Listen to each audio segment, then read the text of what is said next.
Question number 3 है हमारा, find the difference between the simple interest and compound interest. Principal दे रखा है, रेट ऑफ इंटरेस्ट दे रखी है, टाइम दे रखा है।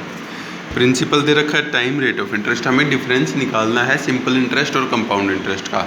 तो सिंपल इंटरेस्ट का फॉर्मूला क्या होता है, PRT/100 हमने रखा, ऐसा ही निकाल दिया। ठीक है जी। अब कैलकुलेशन ऑफ कंपाउंड इंटरेस्ट की बात हम करेंगे। कंपाउंड इंटरेस्ट हमारा सिंपल इंटरेस्ट के फॉर्मूले से निकलेगा, लेकिन क्या फ़र्क होता है कि जब सिंपल इंटरेस्ट निकालते हैं तो टाइम जो दे रखा था उसको एक साथ रख देते हैं, लेकिन जब कंपाउंड इंटरेस्ट निकालेंगे तो टाइम अगर कंपाउंडेड एनुअली दे रखा है, PA दे रखा है ना पर एनम, तो टाइम 1 ईयर में लिया जाएगा। तो PRT/100 5000 टाइम 2 ईयर ना लिख के 1 ईयर ही लिखा जाएगा, क्योंकि शुरू में हमने लिखा interest for first year. 1 rate of interest वही रहेगा, डिवाइड बाई 100, ये आ गया इंटरेस्ट फॉर फर्स्ट ईयर। तो amount at the end of first year, principal plus interest, ये आ गया। अब हम कैलकुलेट करेंगे interest for the second year, PRT/100। लेकिन अब यहाँ पे प्रिंसिपल कौन रहेगा, जो पिछले ईयर में आपका अमाउंट आया है। PR टाइम फिर से अगला 1 साल, अब अगले 1 साल के लिए तो टाइम 1 ईयर ही रहेगा, मल्टीप्लाई 9/100, ये आ गया। तो फाइनल अमाउंट हमारा क्या आ जाएगा, amount at the end of second year आपका ये आ गया। तो कंपाउंड इंटरेस्ट क्या होगा, अमाउंट माइनस प्रिंसिपल, ये कंपाउंड इंटरेस्ट। हमें क्वेश्चन में पूछा गया था difference between compound interest and simple interest, वो हमने कैलकुलेट कर दिया, हमारा ये आ गया। नेक्स्ट क्वेश्चन है 4, compound interest when principal is equal to 50,000, principal 50,000, rate आपको 10% दे रखा है, टाइम आपको 2.5 ईयर दे रखा है। तो हम कैसे करेंगे, क्वेश्चन वैसे ही होगा, कंपाउंड इंटरेस्ट क्योंकि हमें निकालना है। सबसे पहले हम interest for first year, interest for first year निकालेंगे। आपको पीछे कैलकुलेट करके दिखाया इंटरेस्ट फॉर फर्स्ट ईयर कैसे आएगा। फिर क्या आएगा, अमाउंट फॉर फर्स्ट ईयर। फिर उसके बाद हमारा क्या निकलेगा, इंटरेस्ट फॉर सेकेंड ईयर, जैसे पीछे निकाला। फिर अमाउंट फॉर सेकेंड ईयर। अब दिक्कत क्या आएगी इसमें, यहाँ पे 2.5 दे रखा है, तो 2 का निकल गया। अगर 3 होता तो हम जाते इंटरेस्ट फॉर थर्ड ईयर, लेकिन अब आगे आधा ही साल है, तो हम क्या जाएंगे, interest for third year, interest for, और वो थर्ड ईयर में क्या है, केवल 1/2 ईयर है।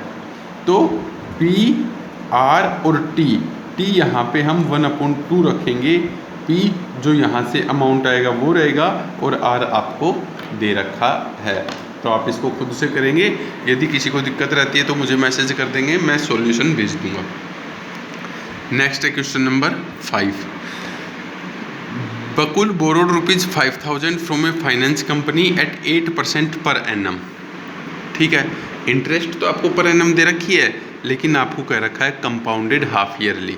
ऊपर हमने जो क्वेश्चन करे वो कंपाउंडेड ईयरली था, मतलब जो इंटरेस्ट का कैलकुलेशन हो रहा था वो साल पूरा होने पर हो रहा था, लेकिन यहाँ पे क्या है कि जो इंटरेस्ट का कैलकुलेशन है वो साल पूरा होने पे नहीं होगा, वो 6 महीने पूरे, हाफ ईयर कितना होता है, 6 महीने पूरे होने पर होगा।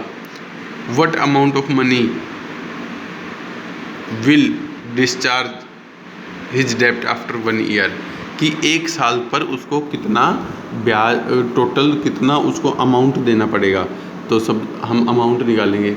यहाँ पे क्या होगा, जो कंपाउंडेड हाफ ईयरली के क्वेश्चन आते हैं तो हम यहाँ पर टाइम को हाफ ईयरली में बदलेंगे, तो टाइम भी आपका हाफ ईयर में रहना चाहिए और इंटरेस्ट भी आपका हाफ।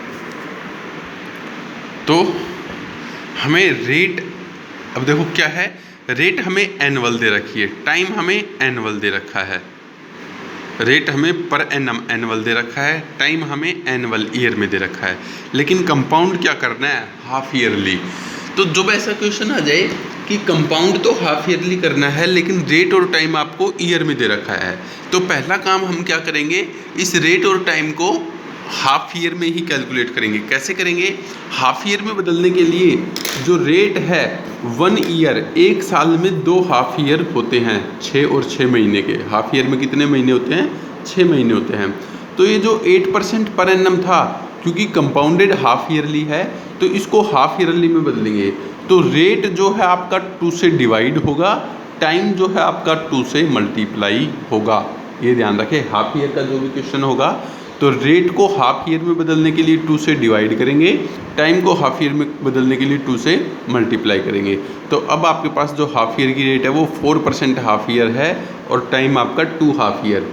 एक 6 महीने का 1 ईयर बोल दो, 12 महीने बोल दो या 2 हाफ ईयर बोल दो, एक ही बात है, लेकिन इसमें इंटरेस्ट कैलकुलेशन में डिफरेंस आ जाएगा। तो अब आगे का तरीका वही रहेगा जो पीछे हमने करा था। अब यहाँ पे अगर 2 ईयर होते तो हम कैलकुलेट करते interest for first year, interest for second year. यहाँ पे 2 हाफ ईयर है तो हम कैलकुलेट करेंगे interest for first half year, interest for second half year.